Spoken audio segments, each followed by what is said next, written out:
Hello बच्चों, कैसे हैं आप सब। आशा है आप सभी और आपका परिवार सब ठीक होंगे। तो चलिए आज हम थोड़ा प्रकाश चैप्टर के बारे में बात कर लेते हैं। जो हमारा चैप्टर है थोड़ा सा मुश्किल लेकिन इंटरेस्टिंग है। तो इस चैप्टर के बारे में, जैसे कि प्रकाश आपको पता है, लाइट। लाइट क्या है? हमेशा आप जैसे देखा होगा आपने, अगर मान लो ये एक टॉर्च है तो ये कभी आपने देखा है इसका प्रकाश ऐसे जा रहा है? कहीं नहीं देखा ना, या ऐसे टेढ़ा मेढ़ा कहीं जा रहा हो। प्रकाश की एक सबसे बड़ी जो स्पेशलिटी है, जो विशेषता है, कि वो स्ट्रेट लाइन में, यानी कि एक सीधी रेखा में चलता है। ठीक है, तो ये सबसे इम्पॉर्टेंट चीज़ है इस पूरे चैप्टर के बारे में, कि हमें जितने भी डायग्राम, जितने भी किरण आरेख आप बनाएंगे, उन सभी में आपको स्केल का यूज़ करना है। Use scale. और साथ में हमें इस तरीके से एरोज भी दिखाने हैं, ये इधर या इधर, जैसे भी ये क्या दिखाएंगे, प्रकाश की दिशा को, कि भाई प्रकाश अगर मेरा एरो इस तरीके से है यानी कि प्रकाश इस दिशा में जा रहा है, अगर मेरा एरो इस तरीके से है यानी कि मेरा प्रकाश इधर जा रहा है। तो ये दो चीज़ें आपको इस पार्ट के डायग्राम्स को बनाने के दौरान बहुत अच्छी। तो चलिए बच्चों, अब हम बात कर लेते हैं परावर्तन की। परावर्तन क्या है? कि किसी प्रकाश किरण का एक चमकदार सतह से टकराकर मुड़ जाना। ये आपने नॉर्मल लाइफ में देखा होगा बहुत, और अभी मैंने आपको करके भी दिखाऊंगी एक वीडियो में, इसी में साथ में। तो इसके लिए समझने के लिए देख लेते हैं कि जैसे ये हमारा एक शीशा है, जिसे आईना कहते हैं, दर्पण। ठीक है, ये मेरा दर्पण है, और ये जो मैंने लाइंस डाली हैं ये पॉलिश वाली साइड है। जो दर्पण में पॉलिश वाली तरफ होती है, एक चमकदार सतह होती है, एक पॉलिश वाली। तो ये हमारा पॉलिश वाली सतह है, और ये ऊपर जो दिख रही है एक चमकदार सतह है। तो परावर्तन क्या है कि यहाँ पे सपोज एक मैंने टॉर्च लिया और उसको इस पर उसकी जो किरण है डाली, तो यहाँ से ये प्रकाश किरण आई। तो जैसे कि मैंने आपको बताया कि स्केल का यूज़ करना है बिल्कुल। तो यहाँ पर आप जब इसे ड्रॉ करेंगे तो डायग्राम्स आप पेंसिल से बनाएंगे, और ये प्रकाश किरण भी पेंसिल से होगी, और ये इस तरीके का तीर ये दिखा रहा है कि जो प्रकाश है वो इस पर डल रहा है। अब जैसे आप डालते हैं तो वो टकराकर दूर जाता है प्रकाश, क्योंकि दर्पण पारदर्शी नहीं है, उसके जो आर पार हम नहीं देख पाते हैं। तो जो प्रकाश किरण है इधर नहीं आएगी, यहाँ से टकराकर ये क्या होगी, ये इस तरीके से मुड़ जाएगी, और ये जो हमारा तीर है ये दिखा रहा है प्रकाश की दिशा। तो यही जो फिनोमिना है, ये जो चीज़ आप देख रहे हैं, इसे ही हम परावर्तन कहते हैं। और ये हम डेली लाइफ में बहुत ही जगह इसे अपनी डेली लाइफ में बहुत जगह देखते हैं। तो ये जो हमारा एक वैज्ञानिक सिद्धांत है, इसे हम परावर्तन कहते हैं। इस चित्र को समझाने के लिए अब मैं इसको लेबल कर देती हूँ। तो तो चलिए देखिए, चित्र को मैंने अच्छे से नामांकित कर दिया है, समझ लेते हैं। ये हमारा आपतन परावर्तन का चित्र है, जिसमें मैंने बताया था कि दर्पण है, ये पॉलिश वाली सतह, ऊपर वाली चमकदार सतह। जो किरण, प्रकाश किरण दर्पण पर पड़ रही है, आ रही है, उसे हम आपतित किरण कहते हैं। आ से आना, तो आप इस ट्रिक से याद रख सकते हैं कि ये आ रही है, दर्पण की ओर आ रही है, ये आपतित किरण है। दर्पण पर इस बिंदु पर टकराकर ये वापस मुड़ जाती है दूसरी दिशा में। यह जा रही है, ये परावर्तित होकर जा रही है। यहाँ इस पॉइंट पर जब ये टकराई और वापस चली गई, तो इसे क्या कहा हमने, परावर्तन। तो यानी कि इस किरण का नाम क्या हो गया, परावर्तित किरण। ये जो आपको एरो हैं ये बहुत अच्छे से किरण की दिशा दिखाएंगे, इसीलिए इनको डालना कंपलसरी होता है। बीच में ये एक इमेजिनरी लाइन है, ये होती नहीं है, ये हमें दिखती नहीं है, ये हमने इमेजिन किया है। इसे हम कहते हैं अभिलंब। क्या कहते हैं, अभिलंब। अब यहाँ पर नियम क्या है, परावर्तन के कुछ नियम भी हैं जो आपको जानना बेहद ज़रूरी है। यहाँ पर मैंने अभिलंब और आपतित किरण के बीच में एक कोण बनाया है, जिसे मैंने कोण आई का नाम दिया है। आई इंग्लिश में है इसका इंसिडेंट। ठीक है, तो कोण आई का नाम क्या है हिंदी में, आपतन कोण। ठीक है जी। और इसी प्रकार अभिलंब और परावर्तित किरण के बीच में भी मैंने एक कोण बनाया है, और इसे नाम दिया है आर। कोण आर, इसे क्या है कहते हैं, परावर्तन कोण, यानी कि ये आपतन कोण और ये परावर्तन कोण। बात आती है परावर्तन के नियम की। तो नियम क्या है कि कोण I बराबर कोण R, यानी कि जब एक परावर्तन हो रहा है तो उसमें जितने कोण से हमारी आपतित किरण आ रही है उतने ही कोण से हमारी परावर्तित किरण भी जाएगी, यानी कि सदैव कोण I हमेशा कोण I कोण R के बराबर होगा। तो चलिए बच्चों, अब हम एक परावर्तन का एक करके देखते हैं कि किस तरीके से परावर्तन होता है। ये है हमारा दर्पण, ठीक है। दर्पण परावर्तन के लिए एक चमकदार सतह का होना आवश्यक है, तो उसके लिए मैंने एक समतल दर्पण लिया है। ये है हमारी लेज़र लाइट, जिससे हम ये एक्सपेरिमेंट करके देखेंगे। तो परावर्तन में हमने पढ़ा है कि एक आपतित किरण होती है। आपतित किरण यानी कि आने वाली किरण जो एक चमकदार सतह पर पड़ती है, और उस चमकदार सतह पर पड़ने के बाद वह टकराकर वापस उसी कोण से मुड़ जाती है, जिसे परावर्तित किरण कहते हैं। तो यह अब हम करके देखते हैं। देखिए, मैं जैसे ही इस समतल दर्पण पर इस किरण को डालती हूँ, देखिए मैंने इधर से डाला है इसे, और ये दूसरी तरफ जाकर जो आ रही है उसे परावर्तन कहते हैं। तो आप इस तरीके से देख सकते हैं कि यहाँ पर परावर्तन का हो रहा है।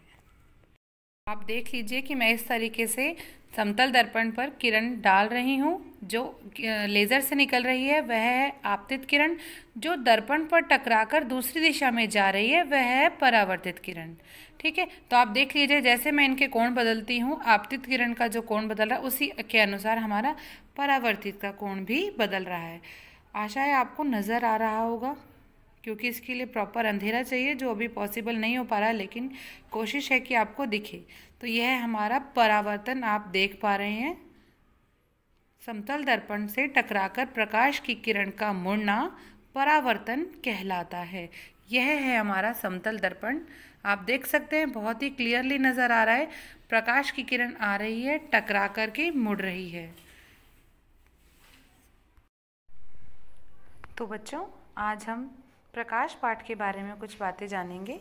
सबसे पहले मैं यहाँ पर आपको दर्पण के बारे में कुछ बातें बता देती हूँ।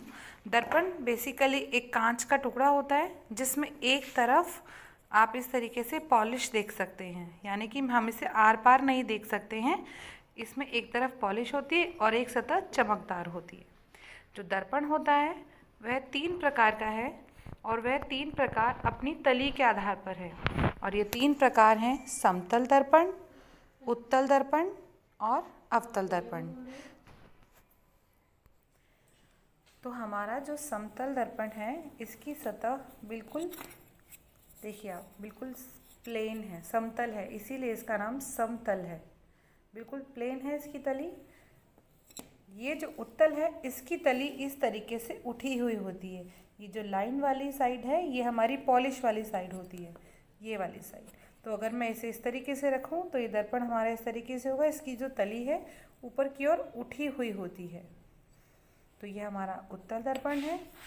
ये हमारा अवतल, जिसमें इसकी जो चमकदार सतह है वो इस तरीके से होती है और पॉलिश वाली साइड ऊपर की ओर उठी हुई होती है।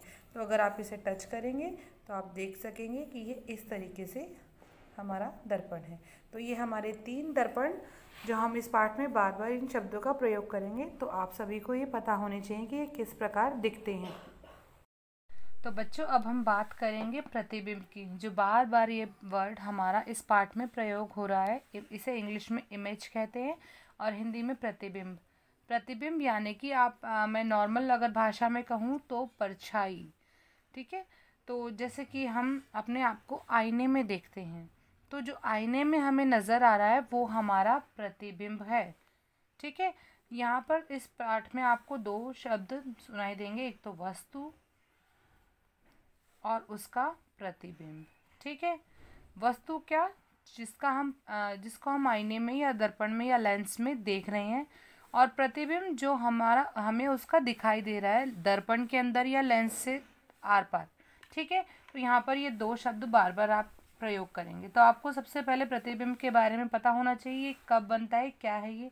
जब 2 प्रकाश किरणें आपस में एक दूसरे को परावर्तन के बाद, जो 2 परावर्तित किरणें यानी कि दर्पण से टकराकर जब 2 प्रकाश किरणें आपस में कहीं भी, जहाँ भी वो काट रही हैं, तो मुख्य अक्ष पर, अब ये सारे शब्द मैं आपको समझाऊंगी ये होते क्या है, जहाँ पर वो काटती हैं एक दूसरे को तो वहाँ पर उसे प्रतिबिंब कहते हैं। अब बात करते हैं कि ये दो प्रकार के हैं। पहला है वास्तविक, दूसरा है आभासी। जैसा कि नाम से ही पता चल रहा है, इन्हें इंग्लिश में रियल कह रहे हैं। रियल मतलब जो वाकई रियल में है, वास्तविक है, ओरिजिनली है। यानी कि इस केस में दो प्रकाश किरणें वाकई हमें एक दूसरे को काटती हुई दिखेंगी, प्रतिच्छेद करती हुई दिखेंगी, यानी कि एक दूसरे के ऊपर से गुजर रही हैं। तो यहाँ फिर इमेज बनती है, इमेज यानी कि प्रतिबिंब बनता है। ठीक है। और यहाँ क्या है, आभासी। आभासी मतलब एहसास करना, यानी कि यहाँ पर रियल में नहीं बन रही है। वास्तव में जो दो प्रकाश किरणें हैं आपस में एक दूसरे को नहीं काट रही हैं, लेकिन हम इमेजिन करते हैं और उसे हम फिर डॉट डॉट से दिखाते हैं। स्ट्रेट लाइन से ड्रॉ नहीं करेंगे। कैसे करेंगे उसे हम, जैसे यहाँ पर देख लीजिए, ये तो अभी ओरिजिनली जा रही है, लेकिन अब मैं इमेजिन कर रही हूँ, सोच रही हूँ, मैं चाहती हूँ कि प्रतिबिंब बने, तो मैं उसे डॉट से इस तरीके से दिखाऊंगी। तो इस तरीके से जब हम डॉटेड लाइनें दिखाएंगे तो वो क्या होगा, वो शो करेगा आभासी, यानी कि ये रियल नहीं है। ये हम इसे स्क्रीन पर, पर्दे पर नहीं बना पाते हैं, ये स्क्रीन पर नहीं दिखाई देगा। स्क्रीन यानी कि वो सतह, दीवार, पर्दा, कोई भी चीज़ जहाँ पर हमारा प्रतिबिंब बनेगा। और फर्स्ट पॉइंट तो ये हो गया कि यहाँ पर दो किरणें एक दूसरे को प्रतिच्छेद करेंगी, यहाँ पर प्रतिच्छेद नहीं करेंगी। सेकंड पॉइंट ये कि इसे हम पर्दे पर उतार सकते हैं, इसे हम पर्दे पर नहीं उतार सकते, यानी कि हम देख नहीं सकते हैं इसे पर्दे पर। तीसरा पॉइंट कि ये हमेशा उल्टा बनता है, यानी कि अगर मेरी वस्तु ऐसी है तो जो प्रतिबिंब मुझे दिखाई देगा परावर्तन के बाद वो ऐसा दिखाई देगा, यानी कि उल्टा। ठीक है। और यहाँ पर ये वर्चुअल है, यानी कि आभासी है, तो ये हमेशा सीधा बनता है। तो प्रैक्टिकल भी करते वक्त अगर आपको प्रतिबिंब दर्पण के केस में सीधा दिखाई दे रहा है, यानी कि आप उसे क्या कहेंगे, ये आभासी प्रतिबिंब है। और यहाँ पर जब आपको दिख रहा है कि प्रतिबिंब उल्टा है तो आप कह सकते हैं कि वास्तविक प्रतिबिंब है। तो चलिए बच्चों, अब हम थोड़ा अवतल दर्पण के बारे में, और उसमें जब हम किरण आरेख बनाएंगे तो उसमें कुछ ABCD वगैरह अल्फ़ाबेट्स आपको कुछ नज़र आएंगे, FRCPO, ये सब क्या है, हम इनके बारे में बात कर लेते हैं। तो अवतल दर्पण, जैसा कि मैंने आपको बताया, इसकी जो चमकदार सतह होती है वो अंदर की ओर होती है, और जो उठी हुई सतह है वो पॉलिश वाली होती है।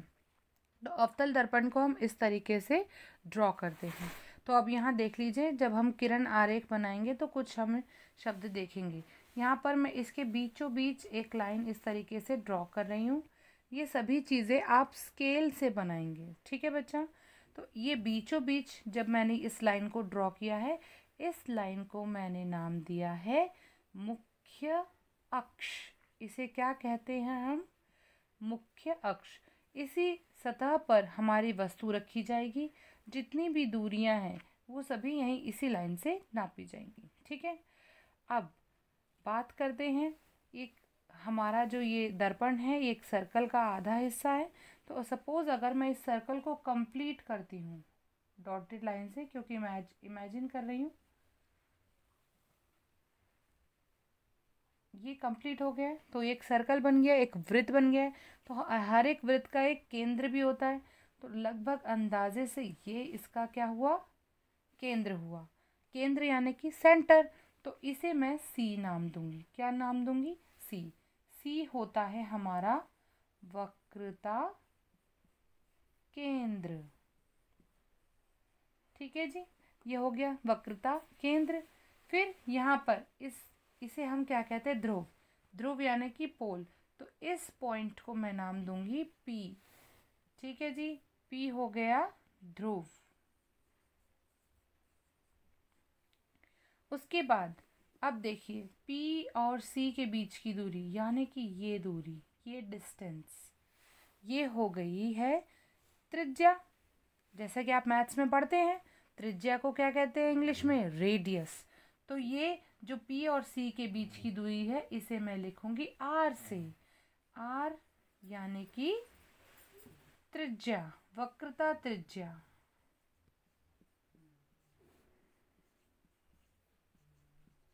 ये कुछ शब्द हम बार बार इस पाठ में प्रयोग करने वाले हैं, तो आपको पता होना चाहिए।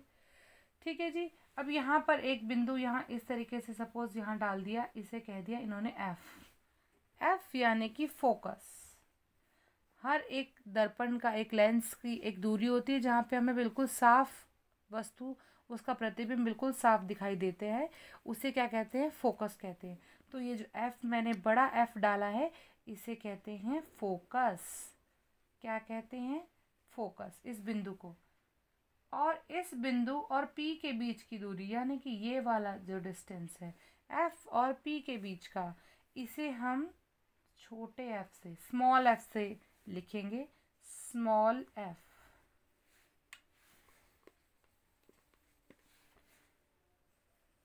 ठीक है जी। और उसे मैं नाम दूंगी फोकस दूरी। तो ये कुछ शब्द हैं जो बार बार आपके इस पाठ में प्रयोग होने वाले हैं। एक बार दोबारा देख लेते। सी वक्रता केंद्र, पी ध्रुव, आर वक्रता त्रिज्या, एफ फोकस दूरी, एफ फोकस और स्मॉल एफ फोकस दूरी। तो बच्चों अभी हमने अवतल दर्पण के बारे में पढ़ा। अब हम बात करते हैं उत्तल दर्पण की। उत्तल यानी कि जिसकी तली चमकदार वाली उठी हुई होती है।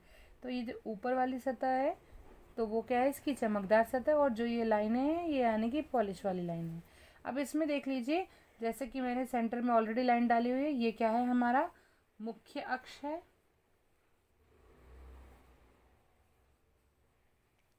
ठीक है। अब वापस से मैं, जैसे हमने अवतल के लिए किया था, अगर मैं इमेजिन करूं इसको एक कंप्लीट सर्कल बनाऊं, तो ये इसका सेंटर हो जाएगा।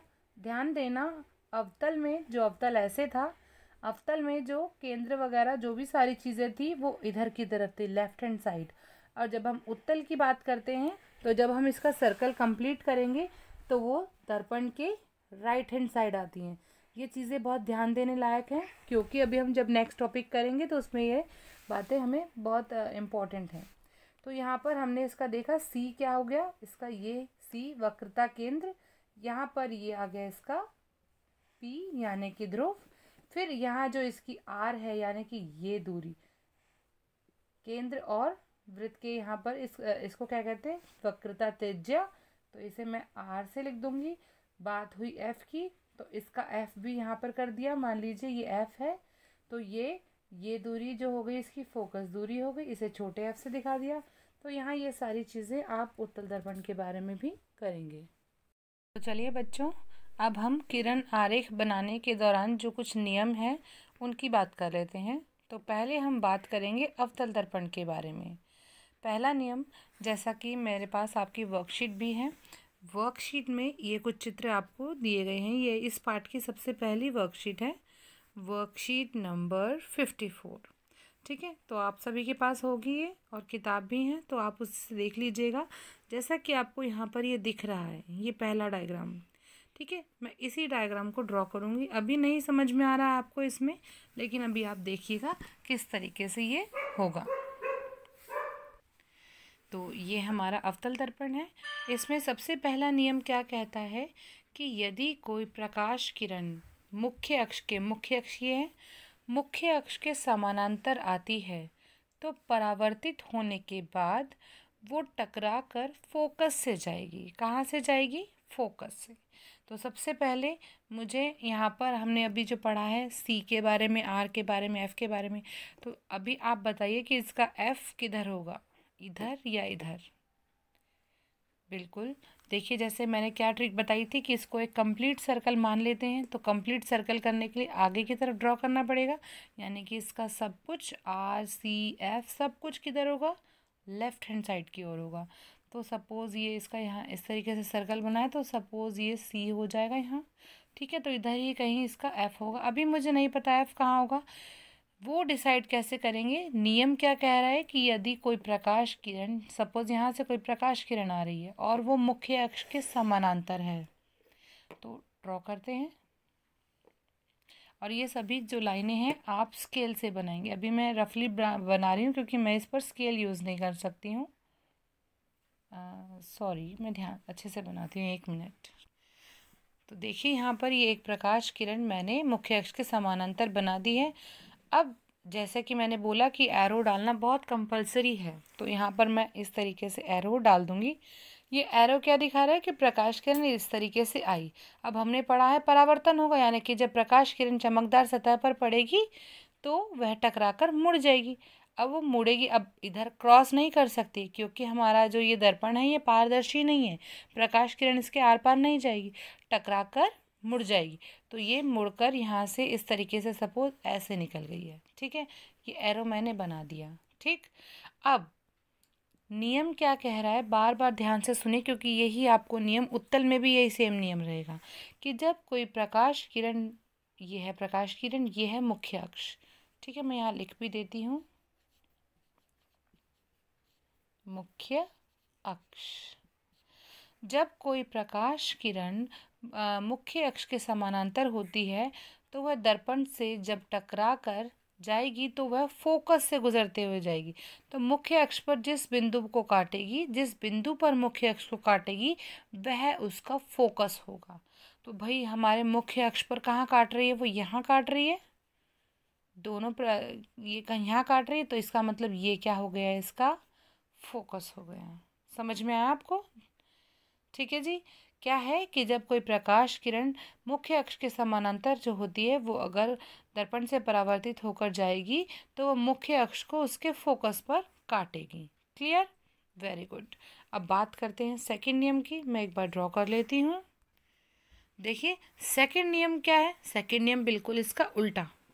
उल्टा यानी कि भाई हमने शुरुआत की थी कि समानांतर किरण है और वो काटेगी तो फोकस पर काटेगी, तो उसका ऑपोजिट करेंगे, क्या होगा कि यदि कोई प्रकाश किरण फोकस से होकर गुजर रही है तो वो परावर्तित होने के बाद समानांतर होकर जाएगी। ठीक है, ज़रा इसको मैं दिखा देती हूँ आपको वर्कशीट में भी।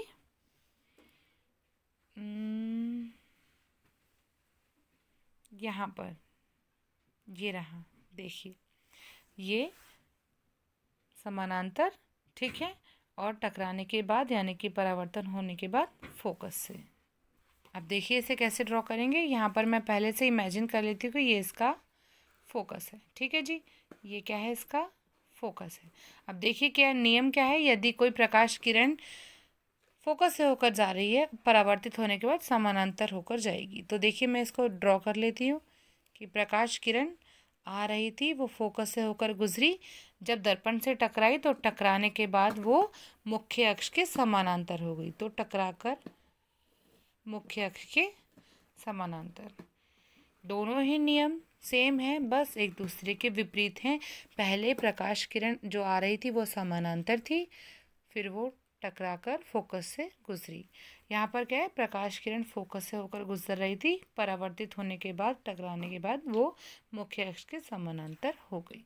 ठीक है बच्चे, यही नियम हमारे उत्तल दर्पण के लिए भी हैं, तो आप अपनी वर्कशीट से आराम से इसे समझ सकते हैं। देखिए उत्तल में ये क्या होगा, इस तरीके से समानांतर आई, ठीक है, टकराने के बाद, क्योंकि अब पीछे तो आएगी नहीं क्योंकि हमारा जो दर्पण है वो पारदर्शी नहीं होता है, तो ये यहीं से टकरा कर चली जाएगी। लेकिन नियम क्या कहता है कि भाई फोकस से होकर जानी चाहिए। फोकस तो हमारे उत्तल दर्पण का पीछे होगा, जैसा कि मैंने आपको बताया कि अगर इसका सर्कल कंप्लीट करेंगे तो सब कुछ इधर की तरफ आएगा। तो इसीलिए यहाँ पर ये डॉट डॉट से हमने लाइन दिखाई है, क्योंकि हमें नियम को तो फॉलो करना ही है कि जो हमारा फोकस है वो इधर आएगा। तो हमारा नियम भी बन गया कि समानांतर किरण टकराने के बाद फोकस से होकर जाती है, तो हमने पीछे इमेजिन कर ली लाइन। ठीक है, ये हमारा पहला नियम है।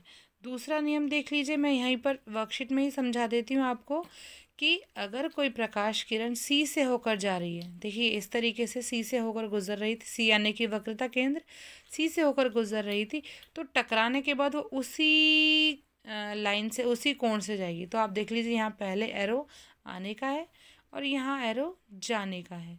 ये क्या दर्शा रहा है कि यदि कोई प्रकाश किरण सी से होकर गुजर रही है तो वो उसी लाइन से परावर्तित हो जाएगी।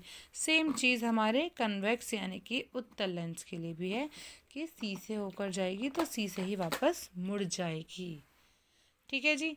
तीसरा नियम यहाँ पर क्या कह रहा है, ध्यान से देखेंगे कि यदि कोई प्रकाश किरण पोल पर आ रही है, पी पर आ रही है, तो वो उतने ही कोण से नीचे की ओर परावर्तित होकर चली जाएगी। सेम हमारा यहाँ उत्तल के लिए भी है।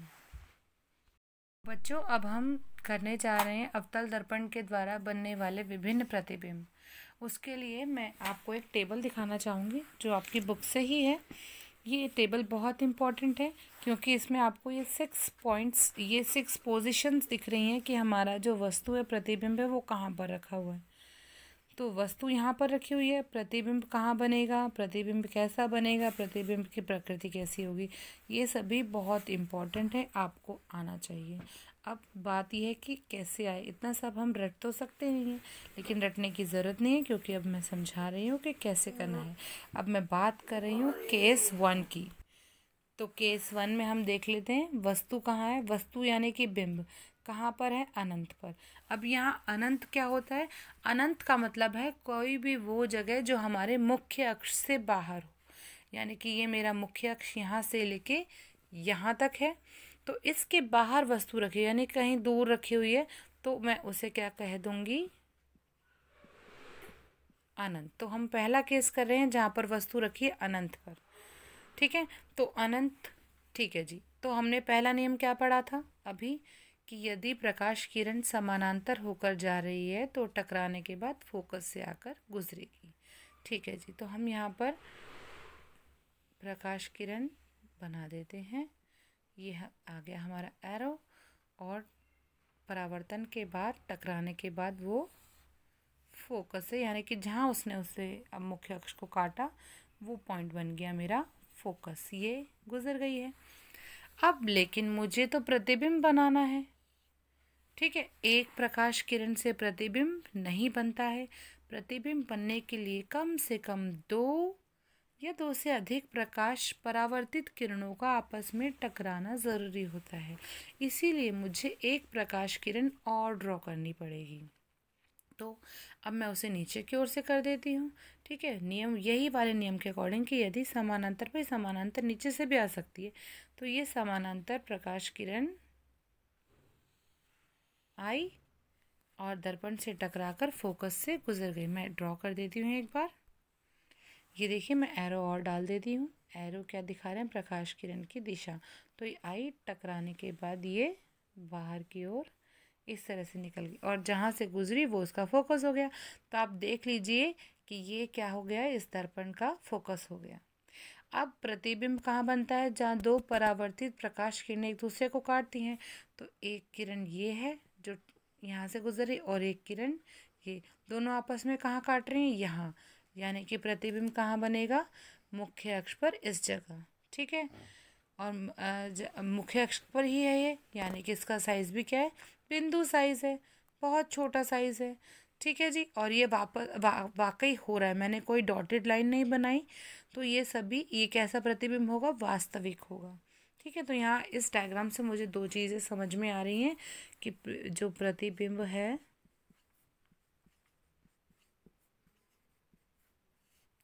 कहाँ बनेगा, फोकस पर बनेगा। ठीक है जी, एफ पर बन रहा है। साइज क्या है उसका, आकार बिंदु साइज है, या इसको मैं बहुत छोटा या बिंदु साइज कह सकती हूँ, बिंदु साइज।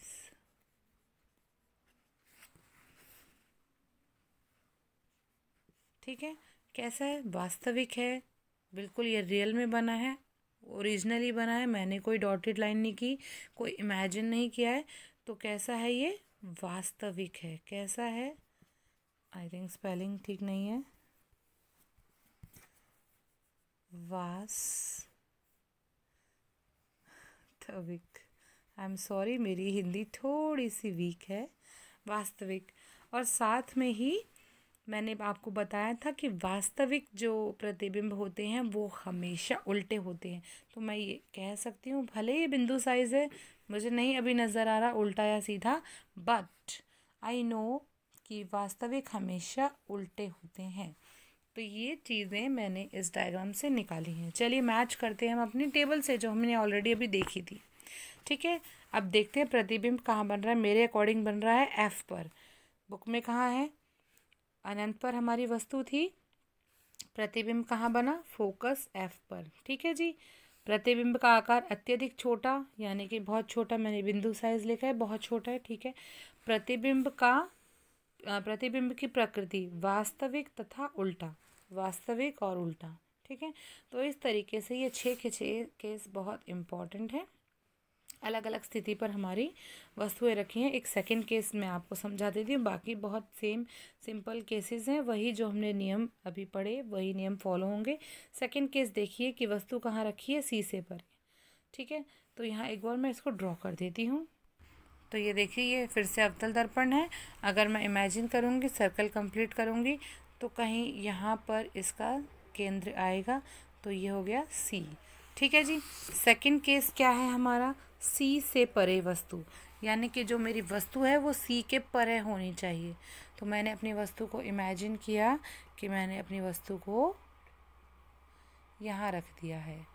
इस तरीके से ये जो एरो ये जो बनाया है मैंने, ये मेरी क्या दिखा रहा है कि ये मेरी वस्तु है जिसका प्रतिबिंब मैं इस दर्पण में देखना चाहती हूँ, दर्पण से कि कहाँ बनेगा, ठीक है। तो चलिए अब हम शुरू करते हैं। हमारा पहला सबसे बहुत ही अच्छा और इजी नियम कि समानांतर किरण जाएगी तो फोकस से गुजरेगी, हम उसी नियम को फॉलो करते हैं। और इस तरीके से मैं एक प्रकाश किरण ड्रॉ कर देती हूँ, यहाँ आई और वो मेरे फोकस से, ये मेरा हो गया फोकस, ठीक है जी, गुजर गई। जैसा कि आपको पता है कि एक प्रकाश किरण से प्रतिबिंब नहीं बनेगा, तो मुझे दूसरी प्रकाश किरण भी ड्रॉ करनी पड़ेगी, ठीक है। तो दूसरा नियम मैं क्या ले लेती हूँ, सेकंड नियम क्या पढ़ा था जी, सेकंड पढ़ा था कि फोकस से जाएगी तो समानांतर होकर गुजरेगी। तो सेकंड मेरे को फोकस तो मिल गया है, अब मैं फोकस से गुजार देती हूँ। फोकस से आई तो टकरा कर कहाँ गई, मैं टकरा कर मैं सी को थोड़ा अभी यहाँ ऊपर की ओर लिख देती हूँ, क्योंकि यहाँ से टकरा कर जाएगी, ठीक है जी। टकरा कर ये समानांतर इसके फोकस के गुजर गई। क्लियर हो गया ये डायग्राम। दो नियम हमने फॉलो करे हैं कि समानांतर गई तो फोकस से गुजरी, और सेकंड नियम कि फोकस से गई तो टकरा कर समानांतर हो गई। अब मुझे दो प्रकाश किरणें परावर्तित आपस में टकराती हुई दिख रही हैं, एक ये और एक ये। कहाँ काटा इन्होंने एक दूसरे को आपस में, यहाँ। तो अब ध्यान देंगे कि ये मुख्य अक्ष से कहाँ है, मुख्य अक्ष पर। तो आप देखिए यहाँ पर इसने इन दोनों किरणों ने एक दूसरे को काटा है, तो मुख्य अक्ष से ये नीचे की ओर है, इसलिए ये ऐसा बनेगा, ऐसा, ठीक है। यानी कि मैंने एरो नीचे क्यों बना, अगर सपोज ये ऊपर काटता तो मैं ऐसे बनाती, यानी कि सीधा बनता। ध्यान देंगे, यदि जो प्रतिबिंब है मुख्य अक्ष के नीचे बनता है तो वो नीचे की ओर बनेगा, यानी कि उल्टा। अगर वो मुख्य अक्ष के ऊपर की ओर बन रहा है तो यानी कि वो सीधा है, ठीक है। इन चीज़ों का आप ध्यान रखेंगे। तो ये मुख्य अक्ष, ये जो यानी कि मुख्य अक्ष यानी कि जो मेन लाइन बीच वाली है, इसे कह रही हूँ मुख्य अक्ष। तो अगर नीचे की ओर आया है तो यानी कि प्रतिबिंब कैसा है, उल्टा। और ये सब रियल में हो रहा है, कोई इमेजिन नहीं किया, कोई डॉट डॉट लाइन नहीं डाली है, यानी कि ये सब क्या है, वास्तविक है। तो अब इसके बारे में जो चीज़ें मेरे को समझ में आई है वो लिख लेते हैं, फिर हम टेबल से मैच करेंगे। प्रतिबिंब कहाँ बना, देखो कहाँ बन रहा है, सी और एफ के बीच में बन रहा है। तो सी और एफ के बीच में है। पहली बात मुझे ये समझ में आ रही है, क्योंकि ये पूछा जाता है कि प्रतिबिंब कहाँ बना, सी और एफ के बीच में बना है, ठीक है जी। सेम साइज है क्या, साइज देखेंगे इसका, आप देख सकते हैं सेम साइज तो नहीं है, तो कैसा है, छोटा है। तीसरी बात, उल्टा दिख रहा है मुझे, तो उल्टा है यानी कि वास्तविक भी है, जैसा कि मैंने बताया कि वास्तविक होता है। अगेन मुझसे स्पेलिंग ठीक नहीं आ रही है, मैं रियल लिख देती हूँ, सॉरी। तो रियल, उल्टा, ठीक है। चलिए टेबल से मैच कर लेते हैं हम ज़रा। हम कर रहे थे सेकंड केस, सी से परे हमने अपनी वस्तु को रखा था। तो आप देख लीजिए प्रतिबिंब कहाँ बना, एफ तथा सी के बीच में, एफ और सी के बीच में, वेरी गुड, सही है, ठीक है। साइज कैसा है भाई, छोटा। देख लीजिए, आप खुद देख सकते हैं कि जितना बड़ा मेरी वस्तु थी उतनी बड़ा प्रतिबिंब नहीं बना है। तो कैसा है, छोटा है, ठीक है। और कैसा है, इसकी प्रकृति कैसी है, वास्तविक और उल्टा। तो वही मैंने भी बताया, उल्टा और रियल। तो इस तरीके से आप ये सभी 6 केस हैं, 3 इधर 3 इधर, आप सभी के पास बुक है, ये केसेस करेंगे। वही 4 नियम फॉलो किए गए हैं, या तो समानांतर जाकर फोकस से, या फोकस जाकर समानांतर, या फिर सी से गुजरा तो सी से ही वापस, या पी से गया तो सी कोण से वापस। बस ये 4 नियम हैं जो फॉलो हो रहे हैं।